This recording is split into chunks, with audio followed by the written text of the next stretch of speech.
শবে মেরাজে কোন রোজা বা আমল আছে কিনা দয়া করে কোন হাদিস থেকে আমাদেরকে বলবেন। দেখেন, শবে মেরাজ, নবী করিম সাল্লাল্লাহু আলাইহি সাল্লামের যে রাত্রে মেরাজ হয়েছিল সেটা হলো শবে মেরাজ। সেটা হয়েছে 1400 বছর আগে, 1400 বছরেরও বেশি সময় আগে এটা হয়েছে। এখন কি কারোর মেরাজ হয়? তাহলে মেরাজটা একবার হয়েছে নবী করিম সাল্লাল্লাহু আলাইহি সাল্লাম, এটা কি প্রতি বছর করে ঘুরে ঘুরে আসে? মেরাজ তো প্রতি বছর আসে না। হ্যাঁ, যেই রাতে তার মেরাজ হয়েছে প্রতি বছর ওই রাত ওই তারিখটা যদি ঘুরে আসে ওটাকে মেরাজ বার্ষিকী বলা যেতে পারে। যাই হোক, নবী করিম সাল্লাল্লাহু আলাইহি সাল্লামের মেরাজ সম্পর্কে হাফেজ ইবনে হাজার আসকালানী, ইমাম ইবনে তাইমিয়া, ইমাম ইবনুল কাইয়িম রাহিমাহুল্লাহ সহ পৃথিবীর বড় বড় পণ্ডিত আলেম যারা আছেন, যাদের ইলম থেকে উপকৃত হওয়া ছাড়া কোনো উপায় নাই এমন অবস্থা, সেই সমস্ত মুহাদ্দিস এবং উলামাদের বক্তব্য হলো নবী করিম সাল্লাল্লাহু আলাইহি সাল্লামের মেরাজ হয়েছে এটা সত্য নয় বরং মহাসত্য, কিন্তু কোন মাসে হয়েছে, কোন তারিখে হয়েছে এই বিষয়ে নবী করিম সাল্লাল্লাহু আলাইহি সাল্লামের কোন হাদিস থেকে পরিষ্কারভাবে স্পষ্টভাবে বিশুদ্ধ কোন বর্ণনা দ্বারা কোনোভাবে প্রমাণিত না।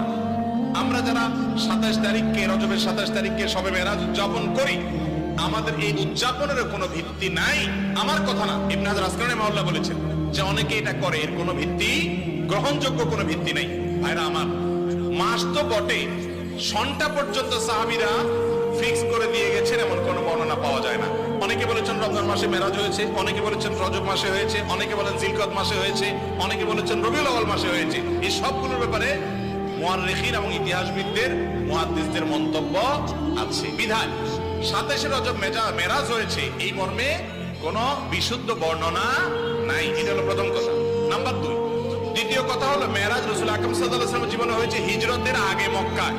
এরপরে তিনি মদিনায় হিজরত করে আসছেন, আরো অনেক বছর বেঁচে ছিলেন, সাহাবীরা বেঁচে ছিলেন, খোলাফায়ে রাশিদিন বেঁচে ছিলেন।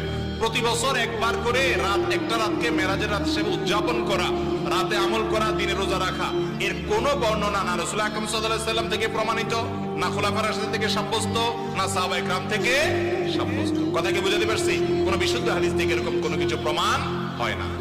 যেই রাতটা ফিক্সই না, সেখানে সে রাতে আমল আবার দিনে রোজা রাখা কিভাবে প্রমাণ হতে পারে? বিধায় শবে মেরাজ কেন্দ্রিক কোন রোজা অথবা কোন নামাজ রাত জেগে করার নির্দেশ কোরআন অথবা হাদিস থেকে সাব্যস্ত বা প্রমাণিত নয়। কথা কি বুঝাতে পারছি?